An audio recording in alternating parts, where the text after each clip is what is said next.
Il n'est qu'une serveuse, dit-il à voix haute devant tous les invités, avec ce ton de mépris qui glace le sang. Je sentis mes mains se figer sur le plateau d'argenterie que je tenais. Les rires étouffés, les regards en coin, tout cela se grava en moi comme une brûlure. C'était le fiancé de ma fille, et ce qu'il venait de faire, je n'aurais jamais cru cela possible. Je m'appelle Claire.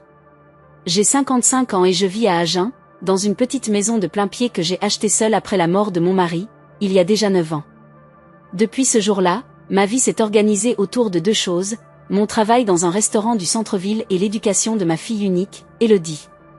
C'est pour elle que je me levais chaque matin avant l'aube, pour préparer les services du midi et du soir, pour affronter les longues heures debout, le bruit des assiettes, et les clients qui ne regardent même pas le visage de celle qui leur sert leur repas. Quand elle a rencontré Maxime, j'ai pensé que c'était une bénédiction. Un jeune homme sûr de lui, diplômé, avec un avenir tout tracé dans une grande entreprise de Bordeaux. Je voyais ses yeux briller quand elle me parlait de lui, et j'avais l'impression de revivre un peu de mon propre bonheur passé. Je me disais, enfin, elle ne manquera jamais de rien. La semaine précédant le mariage, elle m'avait invité à dîner chez eux. L'appartement était spacieux, moderne, rempli d'objets coûteux.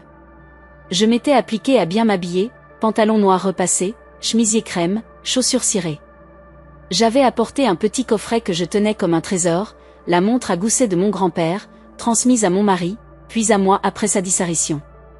Mon idée était de l'offrir à Élodie, pour qu'elle garde sur elle un morceau d'histoire familiale. Quand j'ai franchi la porte, Élodie m'a accueilli avec un grand sourire, mais j'ai perçu cette tension subtile dans sa voix. Maxime, lui, est arrivé du salon un verre de vin à la main, m'a effleuré la main sans chaleur et m'a observé comme si j'avais sali son parquet. Ses yeux se sont attardés sur le coffret. « Qu'est-ce que c'est » a-t-il demandé d'un ton détaché. Élodie a répondu avec excitation, « C'est la montre de grand-père. » Il a à peine haussé un sourcil. « Oui, vintage, ça doit avoir une certaine valeur pour un collectionneur. » Comme si cet objet n'était qu'une question d'argent. Nous sommes passés à table. Tout était raffiné, les verres en cristal, la nappe immaculée. J'ai pris place, essayant de m'intégrer aux conversations, le choix des fleurs, la liste des invités, les plats du traiteur. Mais peu à peu, les réponses de Maxime se sont faites plus brèves, ses regards plus appuyés, jusqu'à ce qu'il pose ses couverts et me regarde droit dans les yeux. « Claire, je crois qu'il faut qu'on parle. » Il a expliqué que le mariage serait un événement de prestige, élus locaux, chefs d'entreprise, investisseurs. Ce n'est pas seulement une célébration, c'est aussi une opportunité professionnelle. Et, votre présence pourrait poser problème. Il a marqué une pause avant d'ajouter, vous êtes serveuse. Mes invités évoluent dans d'autres cercles. Les mots m'ont coupé le souffle. Élodie a protesté, mais il a continué, ce mariage est un investissement dans notre avenir. Je ne peux pas me permettre d'introduire un élément qui pourrait nuire à l'image que je veux donner. Je sentais mes joues brûler, mes doigts se crisper sur la serviette. Tout ce que j'avais fait pour élever ma fille, les heures tardives, les doubles services, les sacrifices silencieux balayés d'un revers de main. Nous avons continué cette discussion sur le balcon, loin des oreilles de ma fille. De là, je voyais les préparatifs dans le jardin, chaises blanches, guirlandes lumineuses, tout prêt pour le grand jour, sauf pour moi. Il parlait de budget faramineux, du prix des fleurs, de la robe, des invités prestigieux, et moi je me tenais là, avec mon coffret dans les mains, sentant le poids de mon exclusion s'alourdir. J'ai fini par dire, très bien, je ne viendrai pas. Un mince sourire de satisfaction a traversé son visage. Puis, comme un coup de grâce, laissez la montre. Élodie n'a pas besoin de se souvenir de complications. J'ai serré le coffret plus fort, et franchi la porte sans répondre, croisant le regard inquiet d'Élodie. Elle m'a suivi jusqu'à l'entrée. Maman, attends.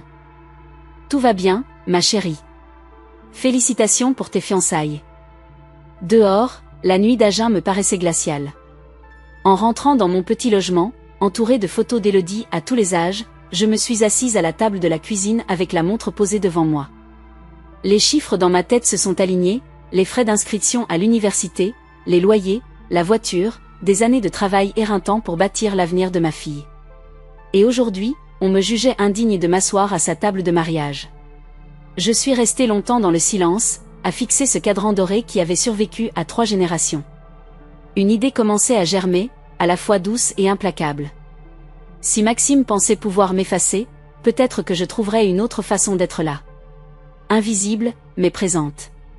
Chers amis qui écoutez cette histoire, dites-moi, avez-vous déjà été mis à l'écart par quelqu'un que vous aimiez, comme si votre existence était une gêne?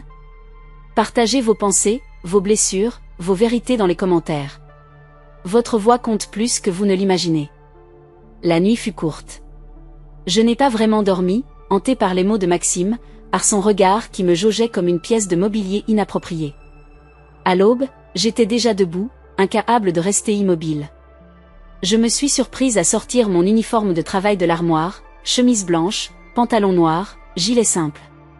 Entre mes mains, ce tissu n'était plus seulement celui d'une serveuse, mais peut-être un déguisement, une clé pour franchir la porte qu'on voulait me fermer.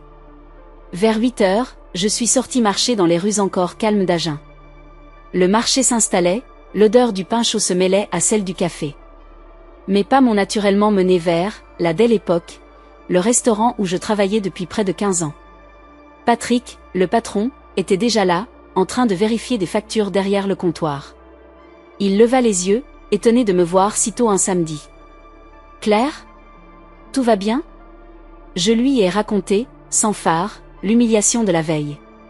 Il a posé ses papiers, croisé les bras et m'a regardé longuement, le visage fermé. Quel genre d'homme interdit à sa future belle-mère de venir au mariage de sa fille?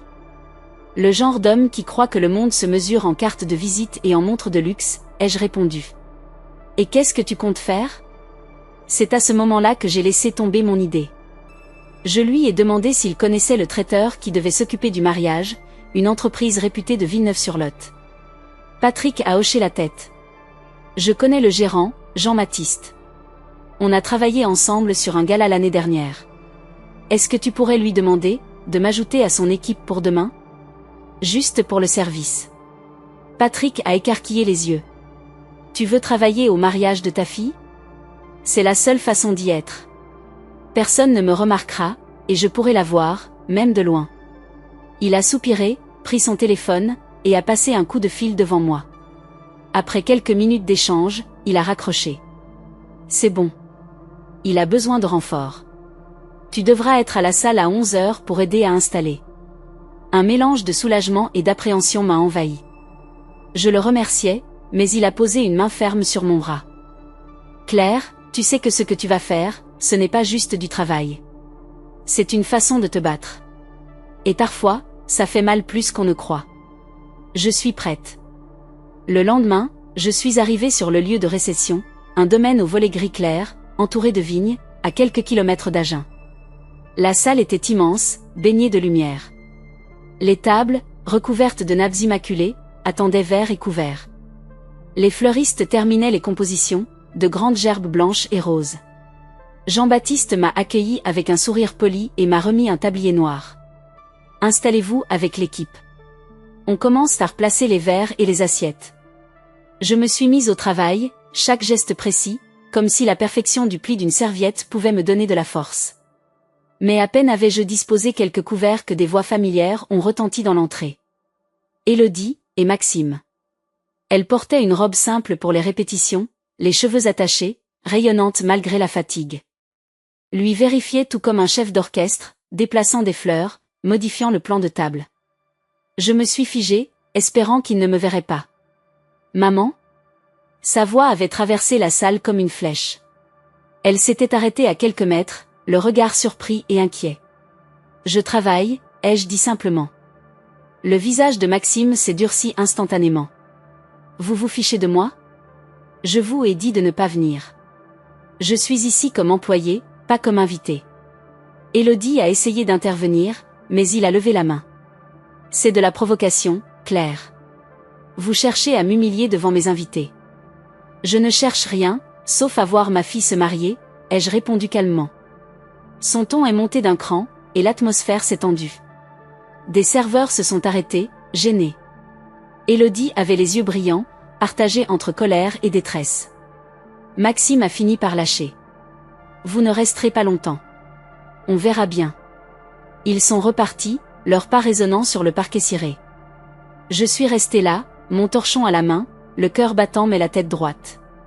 J'avais franchi la première barrière. Le reste dépendrait de ma capacité à rester invisible, et de la force à ne pas flancher. L'après-midi s'est écoulé dans un mélange étrange de tension et de routine. Les allées et venues des équipes, le bruissement des verres que l'on pose sur les nappes, les chariots de plats qui entraient et sortaient des cuisines, tout cela m'aidait à me fondre dans le décor. Mais chaque fois que la porte s'ouvrait, je craignais de voir Maxime revenir, un nouvel argument tranchant sur les lèvres. Vers 16 heures, alors que je finissais de polir un lot de couverts près du comptoir, Jean-Baptiste est sorti de son bureau. Son visage habituellement souriant était fermé. « Claire, je crois qu'il faut qu'on parle. » Je me suis raidie. « Maxime ?» Il a acquiescé. Il est revenu, il y a moins d'1 heure. Il m'a proposé 5 000 € en liquide pour ne pas t'avoir dans l'équipe demain. Je suis restée un instant silencieuse, à mesurer le poids de cette somme dans ma vie. 5 000 €, c'était presque 3 mois de salaire.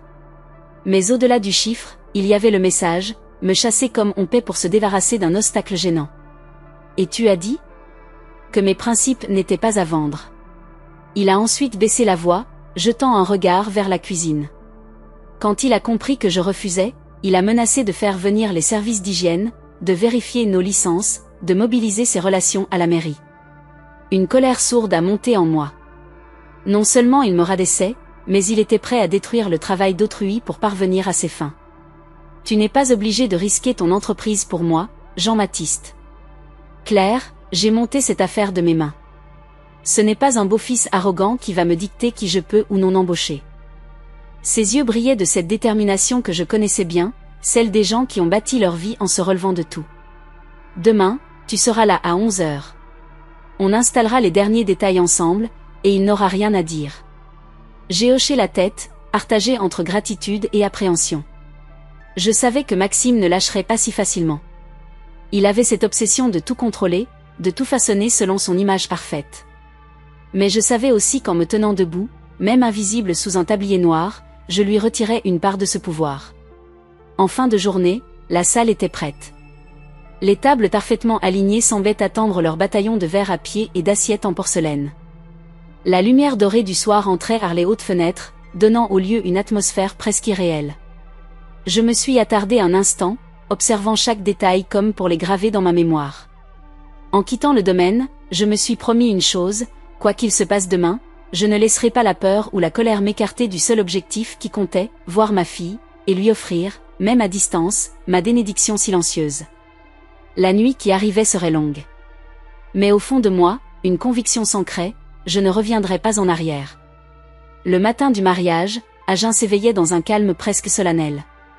Les volets mi-clos de ma petite maison filtraient une lumière pâle, et j'étais déjà debout depuis longtemps. J'avais repassé ma chemise blanche avec un soin maniaque, vérifié 2 fois les plis de mon pantalon noir. Mon tablier, plié au carré, attendait sur la chaise près de la porte. Je n'avais pas fermé l'œil de la nuit. Entre la peur d'être découverte et l'anticipation de voir Élodie dans sa robe, chaque heure s'était écoulée au ralenti. Dans ma cuisine, en buvant un café trop fort, je me suis surprise à sourire amèrement. Ce matin, j'allais travailler au mariage de ma propre fille. Pas comme une invitée fière au premier rang, mais comme une ombre discrète, glissant entre les tables avec un plateau d'argent. À 10h30, je roulais déjà sur la petite départementale qui menait au domaine. Les vignes s'étendaient de part et d'autre, baignées de lumière. À mesure que j'approchais, je voyais les voitures de luxe se succéder sur l'allée principale. Des invités élégants descendaient de leurs véhicules, salués par des hôtes en costume 3 pièces. Je me suis garée à l'arrière, là où le personnel entrait discrètement, à l'écart du faste. Jean-Baptiste m'attendait, occupé à coordonner les derniers détails. Tu es à l'heure, parfait. Aujourd'hui, nous ne sommes pas que des serveurs, Claire. Nous sommes invisibles, mais indispensables. Dans les cuisines, l'agitation battait son plein, chef de partie s'activant sur les plats froids, commis courant d'un plan de travail à l'autre, plongeuse alignant des verres encore ruisselants. Je me suis changée rapidement, attachant mes cheveux, nouant mon tablier. Mon uniforme me couvrait comme une armure. À 11h pile, nous avons commencé à mettre en place les buffets et à préparer les plateaux de bienvenue. De temps à autre, je jetais un coup d'œil par la grande dalle vitrée. Dehors, les invités commençaient à arriver dans le jardin, un verre à la main. Les premiers rires, les enrassades feutrées. Puis je l'ai vue. Élodie, dans sa robe ivoire, avançait parmi les invités comme une apparition. Sa démarche trahissait à la fois la fierté et une tension palpable. Elle saluait, souriait, mais ses yeux cherchaient quelque chose, ou quelqu'un. Mon cœur s'est serré. Je m'étais promis de rester dans l'ombre, mais impossible de ne pas la suivre du regard. J'étais à 2 doigts de sortir de la cuisine quand Jean-Baptiste m'a rappelé à l'ordre. Pas encore, Claire. On se fond dans le service. Tu auras ton moment. Les minutes se sont étirées, rythmées par le claquement des talons sur le carrelage et le tintement des verres. Puis est arrivé le moment du cocktail. Plateau en main, je suis sorti dans la salle, me mêlant aux allées et venues des serveurs. Les invités, plongés dans leur conversation sur les affaires et la politique locale, ne me prêtaient aucune attention. C'était exactement ce que je voulais. Mais à travers les tables, je sentais un regard insistant. Maxime. Il était là, droit comme un piquet, le visage impassible, suivant chacun de mes mouvements. À chaque fois que nos regards se croisaient, il semblait jauger la distance qui nous séparait, comme s'il calculait comment m'éjeter sans provoquer un scandale. Je me suis approché d'un petit groupe d'invités, leur proposant des flûtes de champagne. Une femme âgée m'a remercié avec un sourire chaleureux. « Quel service impeccable !» a-t-elle dit à ses amis. J'ai hoché la tête poliment, continuant ma ronde. Puis est venu le moment du discours. Maxime a pris la parole, se tenant au centre de la salle. Il a commencé à remercier les invités, parler d'amour et d'avenir, puis son ton a changé. Lentement, insidieusement, ses mots se sont orientés vers les différences de parcours, la réussite et ceux qui savent rester à leur place. Mon nom n'a pas tardé à franchir ses lèvres, suivi de cette phrase cinglante. Claire n'a jamais rien bâti de grand. C'est une serveuse. Et certains ici comprennent que la réussite, ce n'est pas cela. Un froid a traversé la salle. Les conversations se sont tues. Je sentais chaque regard se tourner vers moi. J'ai reposé mon plateau avec un calme étudié, le cœur pourtant au bord de l'explosion. Quelqu'un souhaite-t-il un peu plus de champagne ? Ai-je simplement demandé. Ce simple geste a semblé déstabiliser Maxime. Son sourire s'est figé. Les invités se sont réajustés sur leurs chaises, mal à l'aise. Élodie, elle, avait le visage blême, les yeux brillants de larmes. J'ai continué à servir, m'efforçant de rester égale, de montrer que rien ne pourrait me faire plier. Mais je savais que ce moment resterait gravé dans l'esprit de chacun ici, une humiliation publique, qui, peut-être, se retournerait contre celui qui l'avait infligée. Car ce que Maxime ignorait, c'est qu'il y a des vérités que l'on ne peut pas effacer, et que certaines finissent toujours par éclater au grand jour. Le silence pesant laissé par les paroles de Maxime avait du mal à se dissiper. Les conversations avaient repris par petites vagues, mais on sentait encore ce malaise qui collait au mur. Moi, je continuais à faire mon travail, plateau en main, comme si de rien n'était. Mes gestes étaient précis, mes sourires mesurés. C'était la seule arme que j'avais, rester imperturbable. Je circulais entre les tables quand j'ai remarqué un jeune homme assis près du bar. Il ne prêtait pas attention à la salle mais fixait l'écran de télévision accroché au mur, où passaient des images en noir et blanc. Un vieux film. Je ne m'en suis pas soucié, jusqu'à ce que je le voie se pencher brusquement en avant, plisser les yeux, puis se retourner vers ses voisins, l'air surpris. Mais, c'est elle. J'ai senti des regards se tourner dans ma direction. Le jeune homme pointait l'écran, puis moi. Les convives autour de lui ont levé la tête vers la télévision. On y voyait une jeune femme en tenue d'époque, tenant un plateau avec grâce dans une scène de restaurant. C'était moi. 30 ans plus tôt. Des murmures ont commencé à se propager comme une traînée de poudre. Mais oui, je me souviens de ce film. C'était l'Hôtel des Saisons, non ? Elle avait eu une nomination au César, si je ne me trompe pas. En quelques secondes, l'atmosphère avait changé. Les invités me regardaient non plus comme la serveuse qu'on avait présentée avec mépris, mais comme quelqu'un qu'ils reconnaissaient. Une femme qui avait eu son moment de lumière. Les plus âgés se souvenaient des critiques élogieuses, des rôles marquants. Les plus jeunes cherchaient déjà mon nom sur leur téléphone. Maxime, lui, était resté figé. Je voyais sa mâchoire se contracter, son regard passer de l'écran à moi, comme s'il ne comprenait pas comment cette information pouvait exister sans qu'il en ait eu le contrôle. Une invitée, élégante dans sa robe vert émeraude, s'est approchée de moi, les yeux brillants. « Pourquoi n'avez-vous jamais rien dit ?» J'ai levé les yeux vers elle et répondu simplement. « Parce qu'aujourd'hui, ce n'est pas mon jour. C'est celui de ma fille. Un silence respectueux a suivi. Élodie s'était levée de table, les mains tremblantes, et avançait vers moi. Je voyais dans ses yeux la réalisation soudaine de tout ce que j'avais été, de tout ce que j'avais abandonné pour elle. Elle s'est arrêtée juste devant moi. Maman, tu as sacrifié ta carrière pour moi? J'ai pris ses mains, sentant leur chaleur à travers les gants fins. J'ai choisi ce qui comptait le plus. Les projecteurs ne valent rien à côté de toi. Des larmes ont coulé sur ses joues. Autour, plusieurs invités s'étaient levés et applaudissaient doucement. Ce n'était pas un applaudissement mondain, mais un élan sincère, un hommage silencieux. Maxime, isolé à sa table, semblait rapetisser. Son arrogance se fissurait. Il comprenait que sa tentative de me rabaisser venait de se retourner contre lui. Dans cette salle, ce n'était plus lui l'homme le plus admiré, mais moi, non pas pour mes rôles passés, mais pour ce choix que peu de gens auraient eu la force de faire, tourner le dos à la gloire pour élever un enfant. Et à cet instant, je savais que la bataille que j'avais menée en silence avait déjà porté ses fruits. L'ambiance dans la salle avait complètement changé.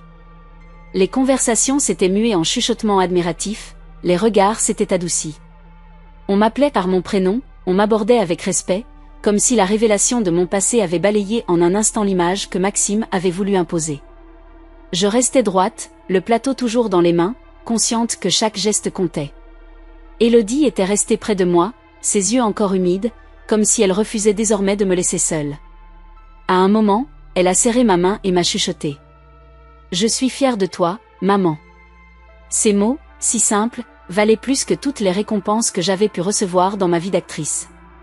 Mais je savais que ce moment mettait Maxime face à un choix, s'enfermer dans son orgueil ou accepter qu'il avait eu tort. Il est resté assis longtemps, les épaules voûtées, un verre de champagne intact devant lui. Puis, comme s'il prenait une décision difficile, il s'est levé et a rejoint le micro, celui-là même dont il s'était servi pour m'humilier quelques heures plus tôt. Les invités ont cessé de parler, intrigués. Sa voix était plus basse qu'à l'accoutumée, moins assurée. « Mesdames et messieurs, il y a quelque chose que je dois dire. » Il a marqué une pause, comme pour avaler sa fierté. Ce que j'ai dit tout à l'heure à propos de Claire, était inexcusable. Je l'ai jugée sur son métier, sur des apparences. Je n'ai pas vu la personne qu'elle est vraiment. Un murmure a traversé la salle. Maxime a poursuivi. Aujourd'hui, j'ai compris que derrière chaque parcours il y a des sacrifices, et que certains valent plus que tous les succès. Claire a renoncé à une carrière qui l'aurait menée loin, pour élever la femme que j'ai l'honneur d'épouser. Je lui dois des excuses, et ma reconnaissance. Tous les regards se sont tournés vers moi. Élodie serrait ma main si fort que je sentais ses doigts trembler. Je me suis avancée, le cœur battant, consciente que ma réponse allait sceller l'instant. « Merci, Maxime », ai-je dit simplement. La famille, ce n'est pas une question de statut ni de réputation. C'est ce qu'on est prêt à faire les uns pour les autres. Il a hoché la tête, visiblement soulagé, et m'a tendu la main. Je l'ai prise, brièvement, pour signifier que j'acceptais ses excuses, mais aussi que j'attendais des actes, pas seulement des paroles. Élodie, incapable de retenir ses larmes, nous a enlacés tous les deux. Les applaudissements ont repris, cette fois francs et chaleureux. Dans ce cercle formé par nos trois corps, j'ai senti quelque chose se relâcher, le poids des humiliations de la veille commençait à s'effacer. Mais au fond de moi, je savais que cette journée resterait gravée, non pas seulement pour cette réconciliation, mais pour la leçon que tout le monde venait de recevoir. La dignité ne se mesure pas au métier que l'on exerce, mais à la manière dont on aime et dont on tient debout. Après ce moment d'apaisement, le dîner reprit, mais l'atmosphère n'était plus la même. On ne parlait plus uniquement de contrats, d'investissement ou de politique locale. Autour des tables, on échangeait des histoires personnelles, des confidences sur des choix de vie, sur des sacrifices faits pour des êtres chers. Comme si ma présence et ce qui venait de se passer avaient ouvert une brèche dans ce monde figé par les apparences. Je continuais mon service, mais plus personne ne me voyait comme la serveuse. Les invités me regardaient dans les yeux, me remerciaient, engageaient la conversation. Certains se souvenaient de mes films et partageaient des souvenirs précis, un dialogue marquant, une scène qui les avait émus. Près du buffet, une femme d'une 60aine d'années s'est approchée, un verre à la main. « Vous savez, Claire, je n'ai jamais oublié votre rôle dans l'Hôtel des Saisons. À l'époque, j'étais dans un passage difficile, et votre personnage m'avait donné de la force. Ces mots m'ont touché plus que je ne saurais le dire. J'ai compris que, même si j'avais quitté les plateaux, mes choix d'autrefois avaient laissé une trace dans la vie de certaines personnes. Pendant ce temps, Maxime circulait de table en table, tentant de rattraper ses maladresses, mais je voyais bien que l'aura qu'il avait cherché à imposer au début de la soirée lui avait échappé. Les regards vers lui n'avaient plus la même admiration aveugle. Beaucoup avaient compris que derrière l'assurance affichée se cachait une peur, celle de ne pas maîtriser chaque détail, chaque image renvoyée aux autres. Au moment du dessert, Élodie est venue me voir à l'écart. « Maman, il y a une chose que je veux absolument. » Elle a marqué une pause, ses yeux brillants d'émotion. « Que tu ouvres le bal avec moi. » Le vrai bal. Ah, en tant que serveuse, mais comme ma mère. Je suis restée muette, prise entre la joie et l'hésitation. « Élodie, tu sais que... » Je m'en fiche de ce que pensent les autres, a-t-elle coupé. J'ai passé trop d'années à me cacher derrière ce que Maxime voulait montrer. Ce soir, je veux être fière de toi devant tout le monde. Son insistance ne laissait aucune place au refus. Quelques minutes plus tard, la musique a changé. Élodie s'est avancée sur la piste et a tendu la main vers moi. Un murmure a parcouru la salle quand j'ai ôté mon tablier pour la rejoindre. La première note a résonné, et j'ai senti sa main serrer la mienne. Nous avons commencé à danser, simplement, comme nous l'avions fait dans notre salon quand elle était enfant. Autour de nous, les invités s'étaient levés, formant un cercle. Certains filmaient, d'autres souriaient. En tournoyant avec elle, j'ai croisé le regard de Maxime. Pour la première fois depuis que je le connaissais, il n'y avait ni arrogance ni calcul dans ses yeux, mais une forme de respect. Peut-être même un peu de fierté. Et moi, au centre de cette piste, je savais que ma place était là, exactement là, aux côtés de ma fille, sous les regards, mais forte de cette vérité simple et indestructible, personne ne pourrait plus jamais m'effacer. La danse s'est achevée sous un tonnerre d'applaudissements. Élodie m'a serré dans ses bras, sa joue humide contre la mienne. J'aurais voulu que ce moment dure éternellement, mais le service m'attendait encore. Je n'étais pas là comme invitée, et je voulais honorer jusqu'au bout le rôle que j'avais accepté, même si, à présent, plus personne ne me voyait comme une simple employée. Je suis retournée en cuisine pour aider à préparer le café et les digestifs. L'odeur forte du café fraîchement moulu remplissait l'air, me ramenant à la réalité. J'essuyais les tasses, vérifiais les soucoupes, rangeais les plateaux. Les gestes répétés me calmaient, m'aidaient à reprendre le contrôle de mes émotions après ce tourbillon de reconnaissance et de fierté. En sortant avec un plateau de café, je suis tombée sur Maxime près du bar. Il semblait attendre que je passe. Claire. J'ai relevé la tête, attentive. Je sais que ce que j'ai dit hier et aujourd'hui est impardonnable. Mais je veux te dire que j'ai eu peur. Peur de quoi? Ai-je demandé, curieuse de l'entendre le formuler.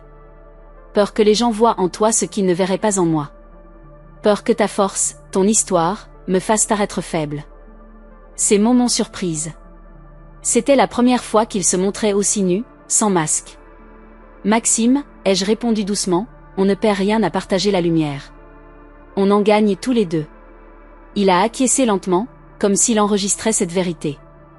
Puis il est parti rejoindre ses invités, laissant derrière lui une impression nouvelle, celle d'un homme qui venait de comprendre quelque chose sur lui-même. Au fil de la soirée, je voyais les convives changer leur manière de m'aborder. On me parlait de mes films, mais aussi de la vie que j'avais choisie après. Certains me confiaient leurs propres sacrifices. Une femme avait abandonné un poste prestigieux à Paris pour s'occuper de ses parents malades à Villeneuve, un homme avait renoncé à une carrière internationale pour élever seul ses 2 filles.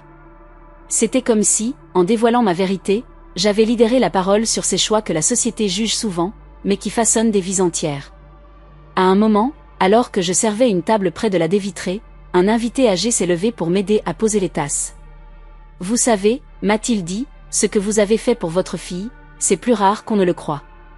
Vous avez refusé la facilité, et ça, peu de gens en sont capables. » Ces mots m'ont réchauffé le cœur. C'était un peu comme recevoir un prix invisible, offert par la vie elle-même. La soirée avançait. Les rires étaient plus francs, les conversations plus détendues. Je voyais Élodie sourire sincèrement, profiter enfin de son mariage.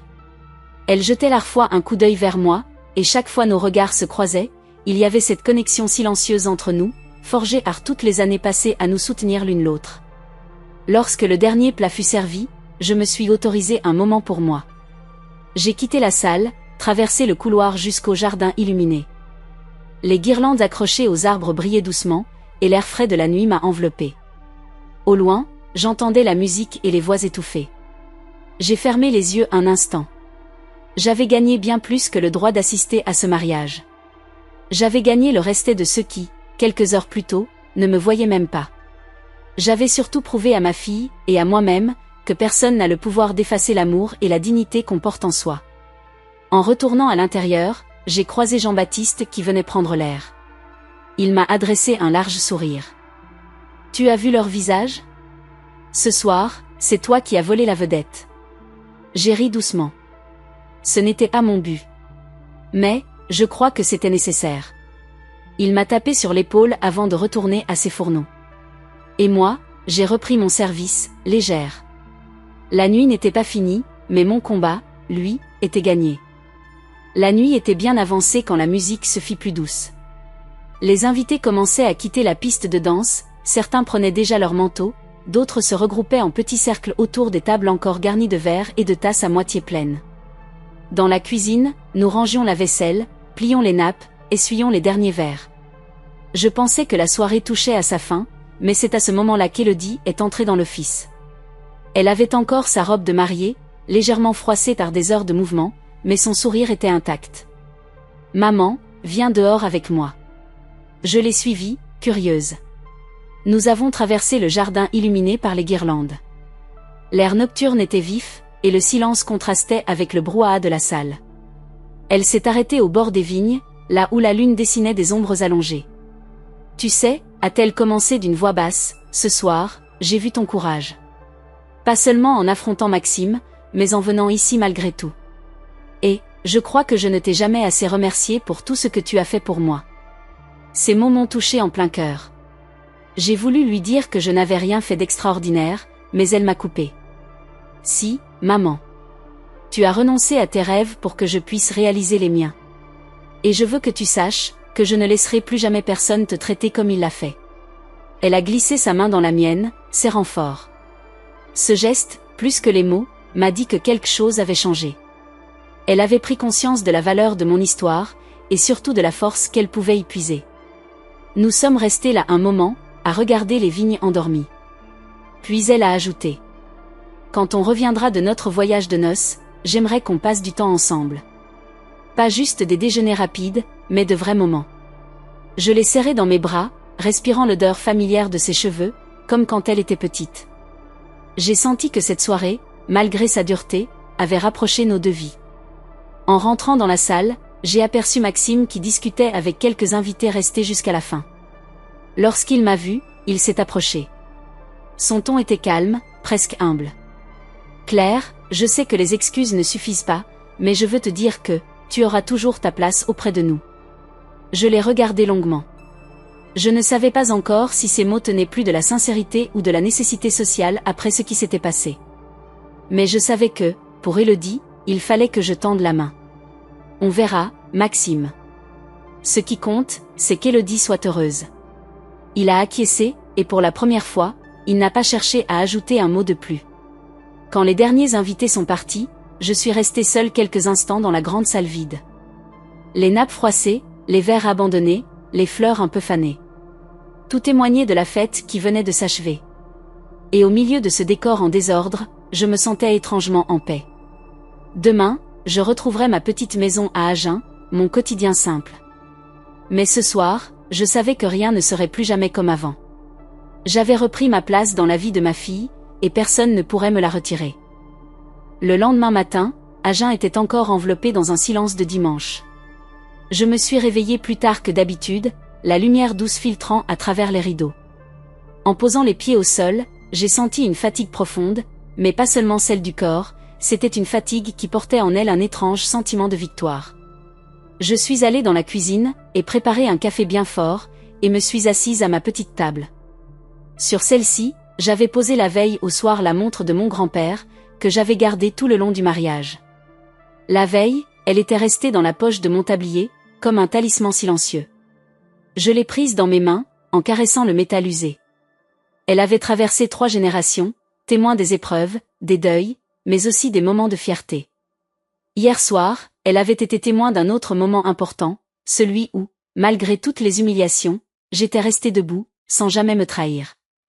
Les images de la soirée défilaient dans ma tête, le regard de Maxime quand il avait compris qui j'avais été, la surprise dans les yeux des invités, les larmes d'Élodie, ses mains qui serraient les miennes sur la piste de danse, et ce respect silencieux qui avait remplacé le mépris. J'ai repensé à ce que m'avait dit Jean-Baptiste en me raccompagnant. Tu sais, Claire, il y a des batailles qu'on ne gagne pas avec des cris, mais avec la dignité.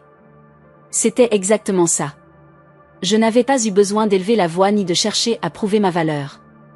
Elle s'était imposée d'elle-même, parce que la vérité finit toujours à remonter à la surface, même dans les salles les plus brillantes où tout semble calculé.